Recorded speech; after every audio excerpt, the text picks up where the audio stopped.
In serving as your representative in Congress, I want to make every effort to keep you informed about my votes. Last night I cast an important vote, which was to extend the Patriot Act into December. It's actually scheduled to expire certain provisions in March. I cast that vote because I believe it's essential that these measures be continued to keep us safe. Our neighbors, our friends, and Americans all across our great land. The vote wasn't successful. It was actually voted down, and we'll have to take this up again, I'm sure, very shortly.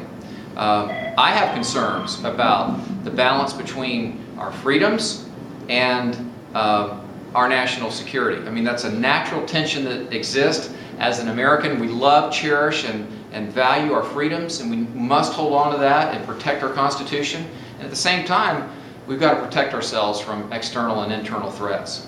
So that's why I cast the vote that I did.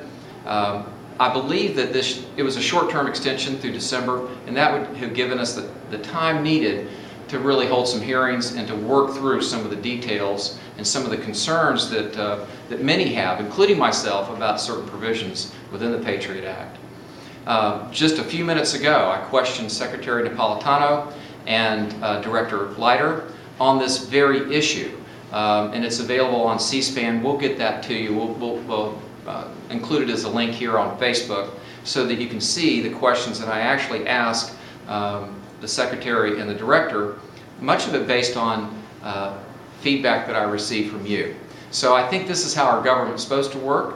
Doesn't mean we'll agree on everything every time. That certainly doesn't even happen in my own house. So I don't expect it'll happen in my own service here in Congress. But I do want you to know, and you deserve to know, the rationale and the logic that goes behind these decisions. I appreciate the opportunity to serve and represent you in Congress, and we'll have more of these updates along the way.